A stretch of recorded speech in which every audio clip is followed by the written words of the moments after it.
ஓம் ஸ்ரீ மாத்ரே நமக. ஓம் ஸ்ரீ குருபியோ நமக. ஓம் ஸ்ரீ கணேஷாய நமக. ஓம் ஸ்ரீ சுப்பிரமணிய சுவாமினே நமக. ஓம் நம சிவாய சிவாய நமக.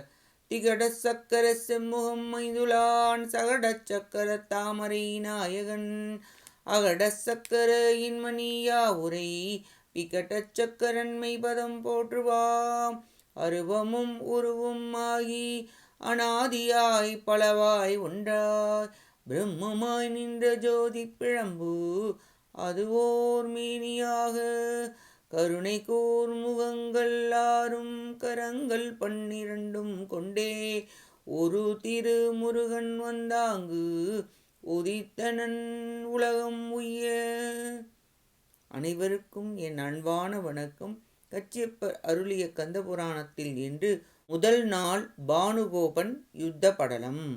இப்படலம் சூரவன்மனின் கூற்றுப்படி பானுகோபன் போருக்கு செல்லல், முருகப்பெருமான் கூற்றுப்படி வீரபாகு தேவர் உள்ளிட்ட நந்தி கணத்தினர் போருக்கு செல்லல், பானுகோபன் வீரபாகு தேவர் இருவரின் போர் திறன்கள், பானுகோபனின் மோகனக்கணையால் அனைவரும் மயக்கம் அடைய முருகப்பெருமான் அமோகக்கணையை அனுப்பி அவர்களின் மயக்கத்தை நீக்கச் செய்தல், வீரபாகு தேவர் பாசுபதாஸ்திரம் ஏந்தியமை, அதைக் கண்டு பானுகோபன் தன் நகருக்கு திரும்பி சென்றமை முதலியவற்றை கூறுகிறது.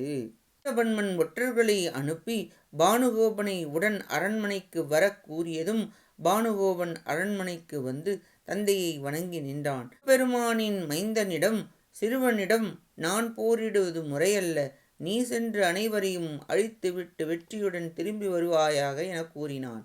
நேற்றே சென்றிருப்பேன் தந்தையே, பரவாயில்லை, இன்று கடும் போர் புரிந்து கந்தனையும் பூதகணத்தவரையும் வென்று வெற்றியுடன் திரும்பி வருகிறேன், இதனை நீ காண்பாயாக என கூறி பானுகோபன் போர்க்கோலம் பூண்டு காளி வசித்து வரும் ஆயுத சாலைக்கு சென்று போர்க்கருவிகளையும் பரிவாரப் படையையும் திரட்டிக் கொண்டு பாதுகாப்பு அணிகலன்கள் பூட்டிக்கொண்டு வில் அம்புக்கூட்டினை தோளில் மேல் கட்டிக்கொண்டு சர்வ அலங்காரத்துடன் வலிமை வாய்ந்த 25 வீரர்கள் கூட வர தெய்வப்படை கலன்களையும் எடுத்துக்கொண்டு எண்ணற்ற வாத்தியங்கள் ஒலிக்க 30,000 குதிரைகள் பூட்டப்பட்ட தேரில் படை வீரர்கள் ஆரவாரம் செய்ய மங்களகரமான பொருட்கள் எதிரில் கொண்டு வர பலவிதமான உதவித் தேர்கள் கொண்டு வர சொல்ல அனைத்து ஏற்பாடுகளும் முடிய தேர்ப்பாகனிடம் தேரை முருகப்பெருமான் இருக்கும் இடத்திற்கு செலுத்துவாயாக என்றான்.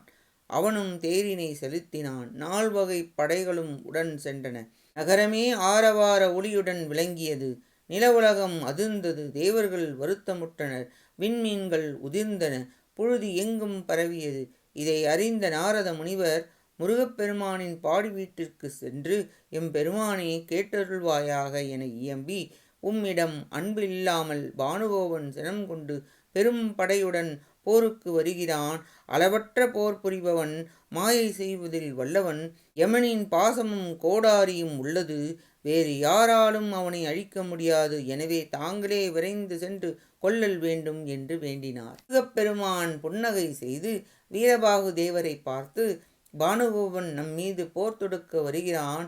8 தம்பியருடன் லட்சபூத படையினர் விரைந்து சென்று மதிலின் புறத்தை சூழ்வாயாக, முன்வாயிலை சிதைப்பாயாக என்றும் பானுகோபனையும் படைகளையும் அழித்து போரில் வெற்றி பெற்று மீண்டும் வருவாயாக என்று திருவாய் மலர்ந்தருளினார். சரபப் பறவையின் கூட்டத்தின் மேல் சில சிங்கங்கள் எதிர்த்தால் அது இறக்கும். அதுபோல நீ சென்று வெற்றியுடன் திரும்பி வருவாயாக என்றார். முருகப்பெருமானின் திருவடிகளை பணிந்து வணங்கி வீரபாகு தேவர் பாதுகாப்பு அணிகலன்கள் அணிந்து அம்பு வில் போன்ற படைக்கருவிகள் எடுத்துக்கொண்டு 8 தம்பியர்கள் உடன் வர லட்சபூத கணத்தவர்களும் சூழ்ந்து வர பொன்னொளி வீசும் தேரில் ஏறி புறப்பட்டார்.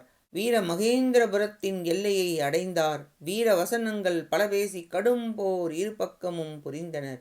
நெருப்பும் மோதியது போல் போரிட்டனர்.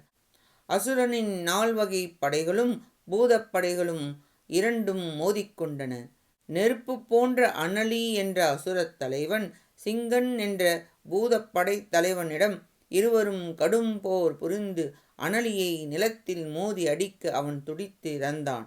சண்டன் என்ற அசுரப்படைத் தலைவன் வந்து போரிட தண்டாயுதத்தால் மார்பில் சிங்கன் அடிக்க சண்டன் இறந்தான். மாயன் என்ற அசுரப்படைத் தலைவன் நீலன் என்னும் பூதப்படைத் தலைவருடன் போரிட்டு தண்டாயுதத்தால் போரிட்டு மாயன் மயங்கி விழுந்தான். அஜமுக அசுரன் வில்லால் பல நுட்பமான அம்புகளை போட்டு மது என்ற பூதப்படைத் தலைவரிடம் கடும் போர் புரிந்தான். பல மாய செயல்களை செய்தான். ஒருவனுக்கு வருகின்ற வினையானது அவனவன் செயலாலன்றி வேறு எவ்வகையிலும் வராது என்ற உண்மை போல் சக்கராயுதத்தை அஜமுகன் ஏவ அது அவனிடம் திருப்பிவிட அதனால் அவன் உயிர் இறந்தான். அஜமுகன் அசுரன் இறந்த பின்பு 4 வகை படைகளும் பூதப்படையினரும் கடும் போர் தொடர்ந்து செய்தனர். தண்டகன் என்ற லட்சத்தில் ஒரு வீரன் அம்பாள் மிகுதியான அசுரப்படை வீரர்களை இறக்கச் செய்தான். பானுகோபன் இதை பார்த்து பூதப்படையினருடன் கடும் போர் புரிந்தான்.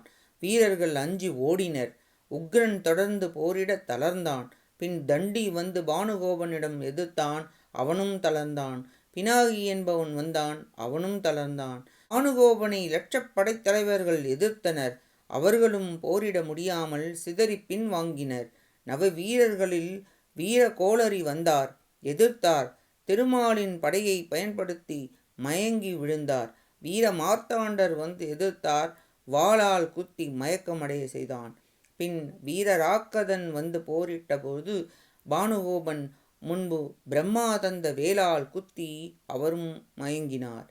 வீராந்தகன், வீர மகேஸ்வரன், வீர தீரன், வீர மகேந்திரன் என்ற 5வரும் சேர்ந்து போரிட தனி ஒருவனாய் பானுகோபன் அம்புமழை பொழிந்து அவர்களை மயக்கச் செய்தான். இதை கண்ட வீரபாகு தேவர் முருகப்பெருமானின் திருவடிகளை மனதில் நன்கு தியானித்து பானுகோபன் முன்பு சென்று போர் புரிந்தார்.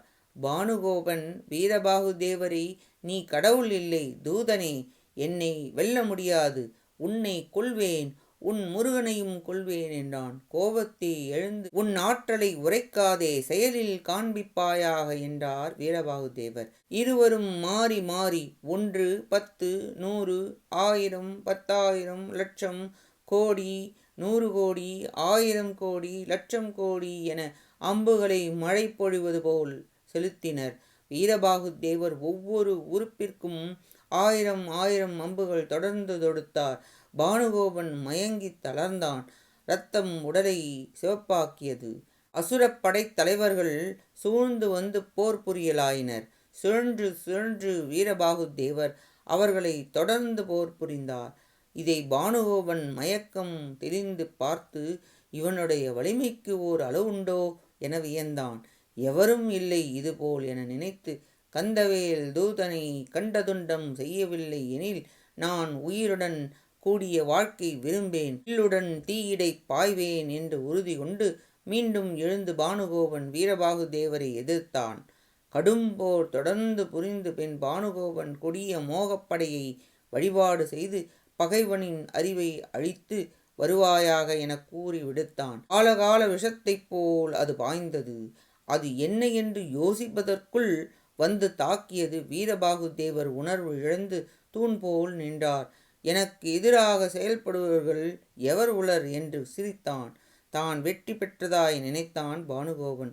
அனைத்தையும் அறியும் முருகப்பெருமான் தன் படை வீரர்கள் நிலைமை அறிந்து அமோகப்படையை தோற்றுவித்து அக்கணையை மோகப்படையின் பால் சென்று அதன் வலிமையை அழித்து நீ வெற்றியுடன் வருவாயாக என்று கூறி விடுத்தார். உடனே வேகமாக சென்று அனைவரையும் மோகக்கணையின் வலிமை இல்லாததாய் ஆக்கி மயக்கம் அகன்றிட செய்தது. மயக்கம் நீங்கி அனைவரும் முருகப்பெருமானின் கருணையை நினைத்து அமோகக்கணையை பணிந்து வணங்கி போற்றினர். மின்னல் வேகத்தில் திரும்பி சென்றது. வீரபாகு தேவர் பானுகோபன் மேல் பாசுபதாஸ்திரம் தொடுக்க நினைத்து கையில் ஏந்தினார்.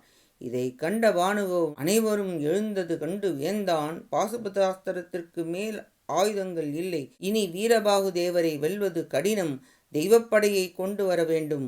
இனி இங்கு இருந்தால் குற்றமுடையதாகும் என நினைத்து மாயத்தால் அருவமாக மேகத்தைப் போல் ஓடி தன் நகருக்குள் மறைந்தான். தலைவன் பானுகோபன் காணாததால் அசுரப்படை வீரர்களும் நீங்கினர். திரும்ப போர் செய்ய வந்தால் நான் கொல்வேன், இது உண்மை.